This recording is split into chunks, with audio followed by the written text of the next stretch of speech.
مزید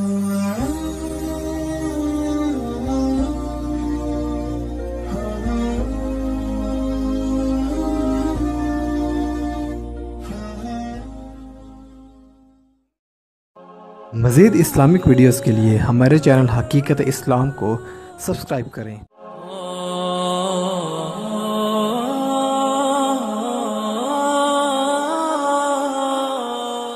اور ان کی سوچ کو اور ان کی فکر کو کہ انہوں نے رمضان المقدس کے اس آخری عشرے کے اندر یہ جو پہلا دن ہے آج کا دن، اس کی نسبت کو ضائع نہیں جانے دیا، بلکہ اس دن کی نسبت سے تعلق رکھنے والی وہ ہستی جو کہ امام الاولیاء بھی ہیں، شہنشاہ اصفیاء بھی ہیں، جو منبع جود و سخا بھی ہیں، پیشوائے شریعت بھی ہیں، مقتدائے معرفت و حقیقت بھی ہیں، وہ ہستی جو ولایت کے منتہائے کمال بھی ہیں، زہد و اتقاء میں بے مثال بھی ہیں، اور شان بو ترابی کے مہتاب بھی ہیں، اور مظہر تقویم موجودات بھی ہیں، مولا مشکل کشا بھی ہیں، تاجدار حل عطا بھی ہیں، داماد مصطفیٰ بھی ہیں،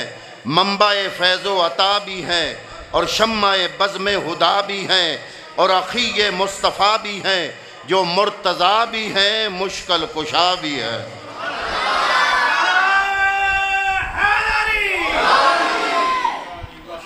تو اللہ رب العالمین کا فضل و احسان ہے کہ رب العزت نے ماہ مبارک کے اس بابرکت عشرے کے اس پہلے دن ہم سب مسلمانوں کو تاجدار کائنات، تاجدار ولایت، امام الاولیاء، سرتاج الاصفیاء، نیر برج سخا، شمع بزم ہدا، اخی مصطفیٰ، مولا کائنات جناب ابو تراب، جناب شیر خدا رضی اللہ تعالیٰ عنہ کی یاد میں ہم سب کو اللہ تعالیٰ نے توفیق عطا فرمائی اپنے گھر میں اکٹھا ہونے کی۔ ہم دعا کرتے ہیں کہ اللہ رب العالمین ہم سب مسلمانوں کا اللہ کے گھر میں اکٹھا ہو کر یہ ذکر علی المرتضیٰ سننا سنانا قبول و منظور فرمائے۔ میرے محبوب کریم صلی اللہ علیہ وآلہ وسلم نے ارشاد فرمایا، ہم سنی علی کو کیا مانتے ہیں، کیسے مانتے ہیں، لوگوں کو پتہ ہی کوئی نہیں ہے۔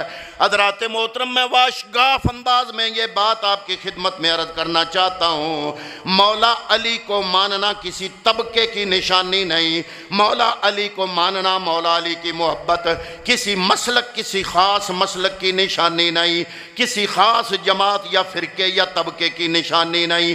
میرے محبوب نے فرمایا علی کی محبت کسی طبقے کی نشانی نہیں بلکہ ایمان کی نشانی ہے۔ حضرات محترم، اگر 14 صدیوں کا مطالعہ فرمائیں اسلام اور مسلمانوں کا، آپ کو پتہ چلے گا جب سب سے پہلے شیعان علی کی آواز اٹھی، اس وقت مولا کائنات مولا علی سے محبت کرنے والا ایک ہی گروہ تھا جس کا نام تھا اہل سنت والجماعت۔ اب کچھ لوگوں کے دماغوں میں یہ سوال ابھرے گا کہ پھر وہ شیعان علی کہاں سے آ گئے؟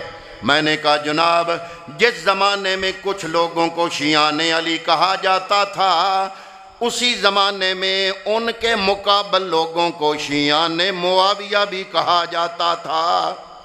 یہ کوئی مذہبی جماعتیں نہیں تھیں بلکہ یہ ایک سیاسی دھڑے بندی تھی۔ حضرات محترم، میں بڑی ذمہ داری سے آپ کی خدمت میں یہ بات عرض کرنا چاہتا ہوں، یہ کوئی ہم نے تو آج بنا لیا مذہب کہ یہ جناب شیعہ مذہب، یہ سنی مذہب، یہ مذہب نام ابتدا کے اندر کیا ہوا؟ جیسے آج آپ کچھ دھڑے آپ کے سیاسی حوالے سے پی ڈی ایم کے ساتھ شامل ہیں، کچھ پی ٹی آئی کے ساتھ شامل ہیں، کچھ سیاسی لوگ اپنے آپ کو پیپل پارٹی کا نام دیتے ہیں۔ حضرات محترم، جب حضرت امیر معاویہ نے شام کے اندر اپنی خلافت کا اعلان کیا، آدھے صحابہ نے ان کی حمایت کی، آدھے صحابہ نے مولا علی کی حمایت کی۔ سیاسی میدان میں جن لوگوں نے حضرت امیر معاویہ کی حمایت کی ان کو شیعان معاویہ کہا جانے لگا، اور جن لوگوں نے مولا علی کی حمایت کی ان کو شیعان علی کہا جانے لگا۔ مذہب ایک، مسلک ایک، اذان ایک، نماز ایک، طریقہ ایک، فقہ ایک، یہ صرف الگ الگ سیاسی دھڑے بازی تھی۔ وہ بھی نماز ایسے ہی پڑھتے جیسے یہ پڑھتے، وہ بھی اذان ایسے ہی دیتے جیسے یہ دیتے۔ حضرات محترم، یہ درمیان میں ہمیں بات آگئی، میں بات عرض کرنا چاہتا ہوں کہ اہل سنت والجماعت کس کو کہتے ہیں؟ اس زمانے میں مولا کائنات کے خلاف جو آواز ابھری، وہ جن لوگوں نے ابھاری اور جنہوں نے مولا کائنات مولا علی المرتضیٰ کے خلاف غلط زبان استعمال کی، ممبروں پہ بیٹھ کے غلط زبان استعمال کی، ان کو خارجی کہا جاتا ہے۔ اور ہمیشہ جب آپ تاریخ پڑھیں گے، جو مولا علی کے دشمن تھے جن کو خارجی کہا جاتا تھا، خارجیوں کے مقابلے میں جو دوسرا گروہ اس کے مقابلے میں نکلا، اس کا نام تاریخ میں آپ کو اہل سنت والجماعت نظر آئے گا۔ وہ کون ہے اہل سنت والجماعت؟ میرے محبوب کریم صلی اللہ تعالیٰ علیہ وسلم نے فرمایا کہ اے کائنات والو، علی کی محبت ایمان کی نشانی ہے۔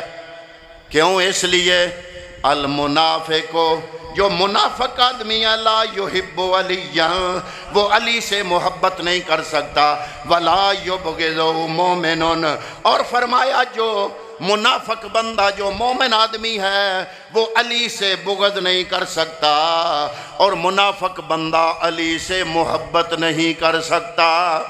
اس لیے کملی والے نے واضح طور پر ارشاد فرما دیا، حضرت عمر بن عاص کی واضح روایت ہے، آپ فرماتے ہیں اے کائنات والو، ہم نبی کے صحابہ ان کی تعداد تو لاکھوں میں ہے، پر ایک ہستی جس کی شان میں سینکڑوں حدیث مصطفیٰ کریم نے فرمائی ہے، وہ ایک ہستی ہے، اس کا نام علی المرتضیٰ شیر خدا ہے۔ حضرت زید بن ارقم رضی اللہ تعالیٰ عنہ فرماتے ہیں، قال، فرماتے ہیں، خرجنا مع رسول اللہ صلی اللہ تعالیٰ علیہ وسلم، ہم اپنے نبی کے ساتھ نکلے حتیٰ کہ ہم غدیر خم پر پہنچ گئے۔ آپ نے فرمایا صاحبان لگاؤ، صاحبان لگا دیا گیا۔ آپ اس وقت جو چونکہ گرمی بھی بہت تھی، حضور نبی کریم صلی اللہ تعالیٰ علیہ وسلم تھکاوٹ محسوس کر رہے تھے، اور وہ دن ایک گرم دن تھا۔ آپ نے اللہ رب العالمین کی حمد و ثنا فرمائی۔ حضرات محترم، حضرت زید بن ارقم رضی اللہ تعالیٰ عنہ فرماتے ہیں، پھر اللہ تعالیٰ کی حمد و ثنا کرنے کے بعد پھر پیغمبر ہماری طرف متوجہ ہوئے، متوجہ ہو کے فرمایا، اے میرے غلاموں، کیا تم جانتے ہو کہ میں تمہارے نزدیک تمہاری جانوں سے بھی زیادہ عزیز ہوں؟ حضور نبی کریم صلی اللہ تعالیٰ علیہ وسلم نے یہ جملہ بولا کہ الست اولا بکم من انفسکم، کیا میں تمہاری جانوں سے بھی زیادہ عزیز ہوں یا نہیں؟ قالوا بلا، عرض کیا گیا یا رسول اللہ کیوں نہیں، آپ ہمارے نزدیک ہماری جانوں سے بھی زیادہ عزیز ہیں۔ اگلا جملہ میرے نبی نے بولا، فرمایا قال من کنت مولاہ فعلی مولاہ، فرمایا پھر سن لو، جس کا مولا میں محمد عربی ہوں، اس کا مولا مولا علی ہے۔ ایک دفعہ حضرت عمر فاروق رضی اللہ تعالیٰ عنہ، آپ نے حضرت علی المرتضیٰ کو مبارکباد دی، فرمایا اے علی ہنیئن، تمہیں مبارک ہو۔ پوچھا کیوں؟ فرمایا، حضرت عمر فاروق نے فرمایا کہ ہر مومن کی صبح ہوتی ہے صورت میں، ہر مومن کی شام ہوتی ہے صورت میں کہ وہ آپ کو اپنا مولا تصور کرتا ہے۔ دو حدیثیں آپ کے سامنے پڑھی، علماء جو ہیں وہ تو سمجھ گئے کہ میں نے کیوں پڑھی، اور جو میرے بھائی ہیں میرے جیسے، وہ ان کی خدمت میں ہاتھ جوڑ کے عرض کرتا ہوں کہ نبی نے فرمایا من کنت مولاہ فعلی مولاہ، جس کا میں مولا اس کا علی مولا۔ دوسری حدیث حضرت عمر فاروق رضی اللہ تعالیٰ عنہ کی، آپ نے جب یہاں سے حضور نبی کریم فارغ ہوئے تو حضور نے حضرت عمر فاروق نے مولا علی کو فرمایا ہنیئن، اے علی مبارک ہو، اے علی۔ زمانہ کون سا ہے نبی کا؟ زمانہ کون سا ہے؟ زمانہ کون سا ہے؟ پیغمبر کا زمانہ ہے۔ ابھی حضور موجود ہے۔ حضور نے غدیر خم پہ یہ جملہ ابھی بولا ہے کہ من کنت مولا فعلی مولا، جس کا میں مولا اس کا علی مولا۔ حضرت عمر فاروق نے جب حضور یہ فرما چکے، عمر فاروق قریب آئے اور عرض کیا، اے علی ہنیئن، تمہیں مبارک ہو، ہر مومن کی صبح بھی تجھے مولا مان کے ہوتی ہے اور ہر مومن کی شام بھی تمہیں مولا مان کے ہوتی ہے۔ اب میں پوچھتا ہوں، اگر مولا کا معنی خلیفہ بلا فصل ہوتا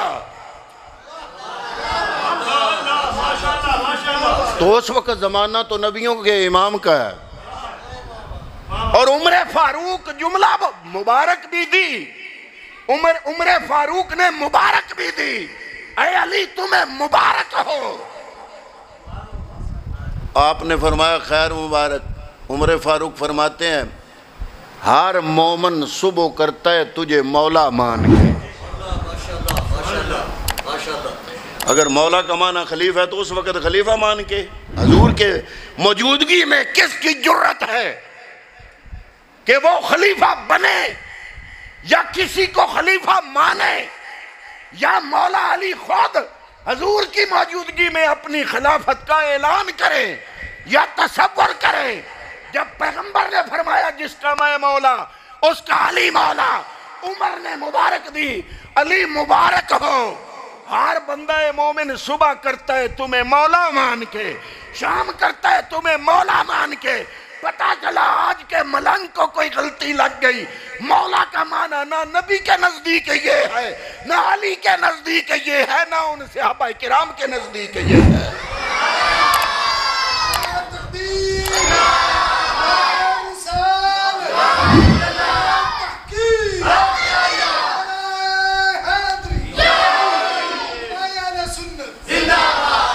او جی اسی تے پہلے جاننے ہیں تسی انجے مولا علی دے نا تے جلسہ کٹھا کیتا ہے، سنی علی دی شان بیان کاری نہیں سکتے، آوے کھنڈنڈی مارن ہو گئے۔ میں کیا کمیں جنہیں چوتھا پہ بنان دے ہو تو پھر او دو شان بدھان دے ہو، او دو چوتھا بنان دے ہو۔ میں کہا جناب چوتھا بننے سے اگر شان کم ہوتی تو اس نبی کی شان بڑھ کیوں گئی جو چوتھا ہی نہیں 1.25 لاکھ نبیوں کے آخر میں آیا؟ آپ کا اور میرا نبی امام الانبیاء ہیں کہ نہیں؟ سارے بولو۔ اور آپ کا نبی نبیوں کا امام ہے کہ نہیں؟ سارے نبیوں سے اعلیٰ ہیں کہ نہیں؟ تو پہلے آئے کہ آخر میں آئے؟ پتہ چلا کہ یہ نمبرنگ یہ آپ کی کمزوری ہے، آپ کی تنگ نظری ہے، وگرنہ مصطفیٰ نے اپنی 30 سالہ خلافت سوائے ایک بندے کو دینے کی بجائے پیغمبر اکرم نے اپنے صحابہ کو 30 سالہ خلافت بانٹنی تھی۔ اس لیے جو قدرت کی کہ کارخانے میں ان کی موت کا وقت لکھا گیا تھا، اسی ترتیب سے محمد عربی نے ان کو خلافت عطا فرما دی۔ سب سے پہلے نبیوں کے امام کے بعد وصال لکھا ہوا تھا ابو بکر کا، خلافت ملی ان کو۔ پھر جس نبی نے امام حسین کو فرمایا نا کہ تم شہید ہوگے، علی کو فرمایا، مولا علی فرماتے ہیں یہ کل کا دن جو گزرا ہے نا، اس دن ہی مولا علی نے بتا دیا تھا کہ پیغمبر نے مجھے بتا دیا تھا وہ میرا وقت آ گیا ہے۔ تو جس نبی نے علی کو بتایا تم شہید ہوگے، اسی نبی نے عمر کو بھی بتایا تم شہید ہوگے، اسی نبی نے عثمان غنی کو بھی بتایا تم شہید ہوگے۔ جب احد پہاڑ پہ ابو بکر بھی ساتھ، عمر بھی ساتھ، عثمان بھی ساتھ، صدیق اکبر بھی ساتھ، تو پیغمبر نے فرمایا جب احد ہلا، فرمایا اسکن یا احد، اے احد ٹھہر جا، فَإِنَّمَا عَلَيْكَ نَبِيٌّ وَصِدِّيقٌ وَشَهِيدَانِ، تمہیں پتہ نہیں تم پہ کون ہے، ایک نبی ہے، ایک صدیق ہے، 2 شہید ہیں۔ گویا نبی نے یہ بھی بتا دیا کہ جو لوگ کہتے ہیں کہ نبی کو کل کا پتہ نہیں، ان کو بھی جواب مل جائے کہ کبھی نبی امام حسین کی شہادت کی خبر دیتے ہیں، کبھی عمر کی شہادت کی خبر، کبھی جناب حضرت سیدنا عثمان غنی کی شہادت کی خبر دیتے ہیں۔ تو اس مصطفیٰ کو پتہ تھا، اس لیے بالترتیب جو ان کے وصال کا وقت معین تھا، عین اس وقت اسی ترتیب کو ملحوظ خاطر رکھتے ہوئے اللہ رب العزت نے اپنے قدرت کے کارخانے سے ان کو خلافت عطا فرمائی اسی ترتیب کے ساتھ۔ اور یہی وجہ ہے کہ جب مولا کائنات مولا علی المرتضیٰ بصرے آئے نا، کوفے سے بصرے سفر کیا، تو بصرے کے اندر ایک بہت بڑا بندہ تھا، ابن القوا اس کا نام تھا، اور ایک اور تھا قیس بن سعد۔ یہ کھڑے ہو گئے، بزرگ آدمی تھے، انہوں نے کہا کہ جناب اے مولا کائنات ہمارا سوال ہے، اب سننا سوال۔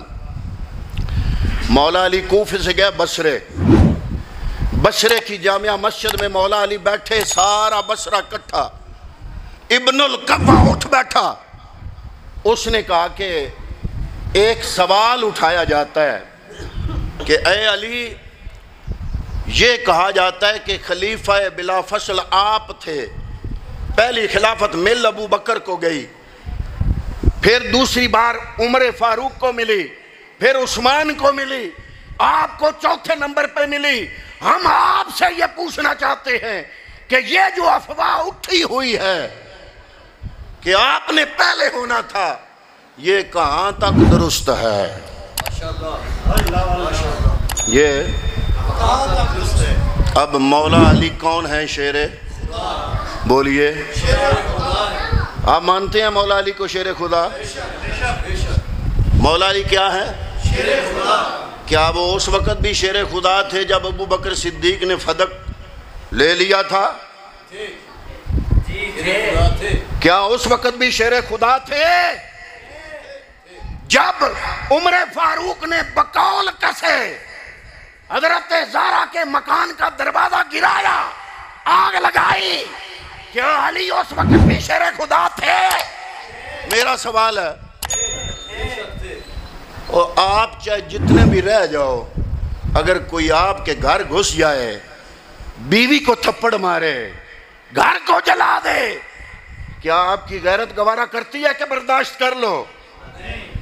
مولا علی کو یا تو شیر خدا نہ سمجھو یا پھر خدا نہ خواستہ، ہم تو اتنا بے غیرت نہیں سمجھتے، نہ مانتے ہیں۔ میں کہتا ہوں کائنات کی غیرت اور حیا علی کے قدموں کی دھول ہے، اور کائنات کی شجاعت بھی علی کے قدموں کی دھول ہے۔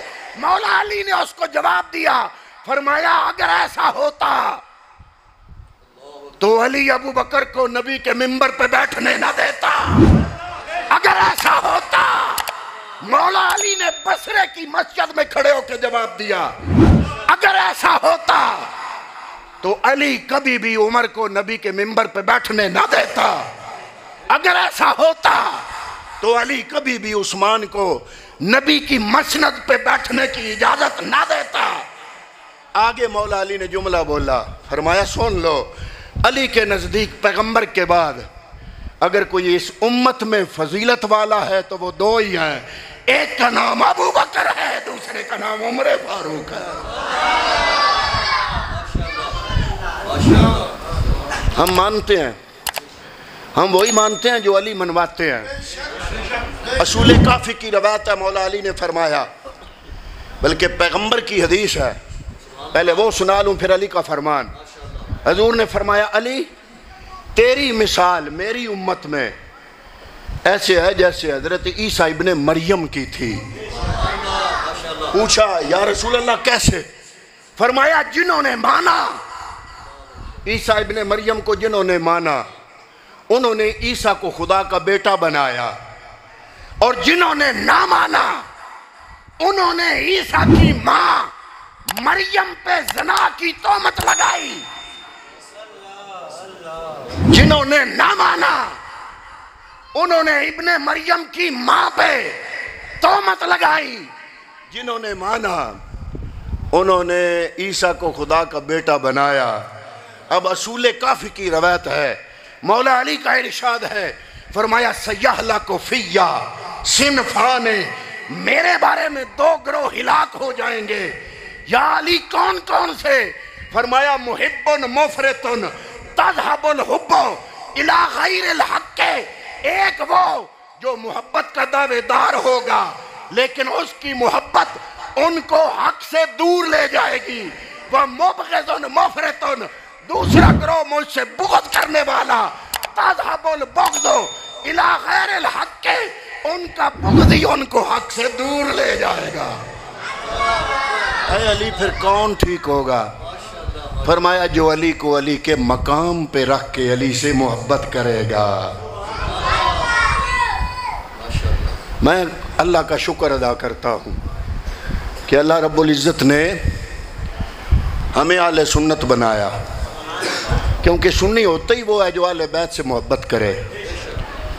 جس کو اہل بیت سے محبت نہیں وہ سنی نہیں، اس کو تاریخ میں خارجی کہتے ہیں، وہ سنی نہیں ہے۔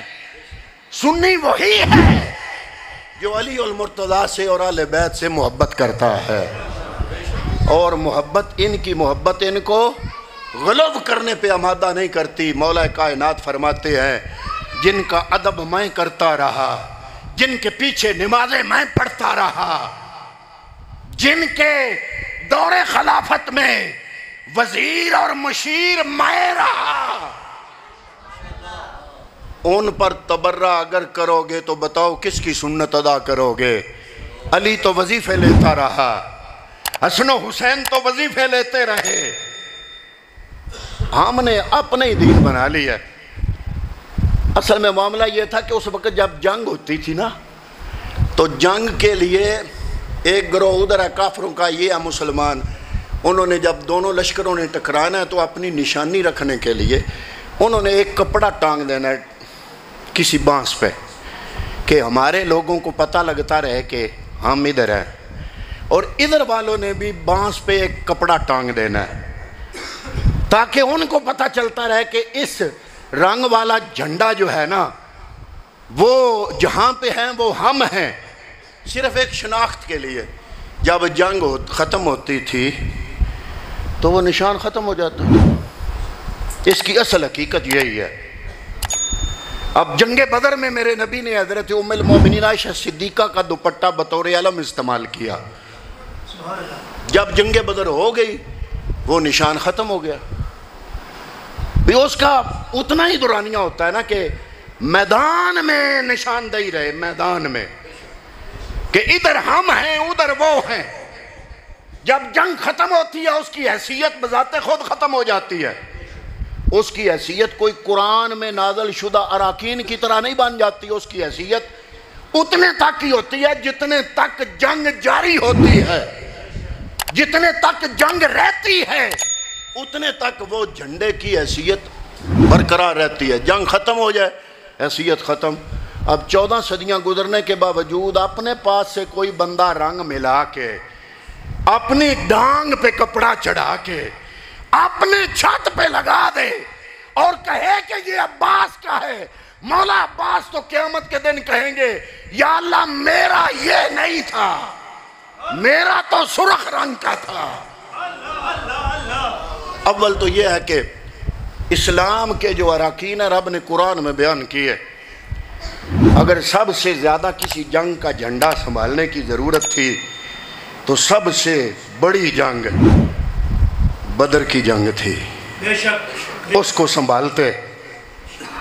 بدر نہ ہوتی تو کربلا کہاں سے آتا؟ آپ بات میری سمجھے نہیں؟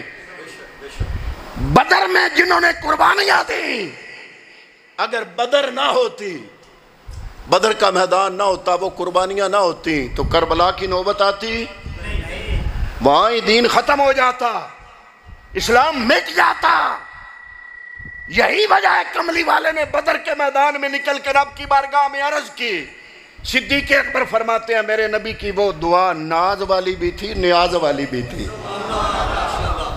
حضور نے عرض کی اللہم ان تولک حاضل اصابہ لا توبد فی الارض الى یوم القیامہ۔ یا اللہ اگر یہ میرا گروہ ہلاک ہو گیا تو پھر تو بھی سن لے، تیری عبادت زمین پر قیامت تک نہیں کی جائے گی۔ اگر بدر میں خدا نخواستہ شکست ہوتی تو نہ عود ہوتا، نہ خندق ہوتی، نہ حنین ہوتی، نہ غزوہ مکہ ہوتا، نہ فتح مکہ ہوتا، نہ غزوہ تبوک ہوتی، نہ میدان کربلا سجدہ۔ ارے پہلی جنگ تو بدر والی ہے، اور بدر میں جو علم تھا وہ ام المومنین مومنوں کی ماں عائشہ صدیقہ کا علم تھا، پھر وہ علم لگاؤ۔ لیکن نہیں، وہ بھی لگانے کا حکم اس لیے نہیں کہ اس کی حیثیت صرف دوران جنگ تک رہتی ہے، بعد میں اس کی کوئی حیثیت نہیں۔ ہم نے تو اسلام کا رکن بنا لیا کہ یہ چیز اسلام کا رکن ہے، تو حضرات محترم اسلام وہی ہے جو رب نے قرآن میں بیان کیا یا پیغمبر نے فرمان میں بیان کیا، اور پنج تن پاک نے اپنے فرمودات میں بیان کیا۔ نہ پنج تن پاک نے اس کا کوئی ذکر کیا، نہ مصطفیٰ کریم نے اس کا کوئی ذکر کیا، نہ اس کا ذکر اللہ کے پاک کلام میں ملتا ہے۔ تو یہ ہم نے بنایا ہوا خود ہی، یہ جب دل کیا ایک جھنڈا کھڑا کر دیا، کہا منت مانی ہوئی تھی، تو یہ ایک اپنے آپ کو بہلانے پھسلانے کی بات ہے، اس کا دین سے کوئی تعلق، اہل بیت کی ذات سے اس کا کوئی تعلق، ہم نے خود جوڑا ہوا ہے، اہل بیت سے ان کا کوئی تعلق نہیں۔ جس نے اہل بیت سے تعلق جوڑنا ہے وہ کربلا میں جو چیز انہوں نے بچائی اس سے پیار کرو، اور وہ ہے دین اسلام، اور وہ ہے نماز۔ تو دعا کرتے ہیں کہ اللہ تعالیٰ ہم سب مسلمانوں کی یہ حاضری اپنی بارگاہ میں قبول فرمائے۔ اللہ تعالیٰ محمد وکیل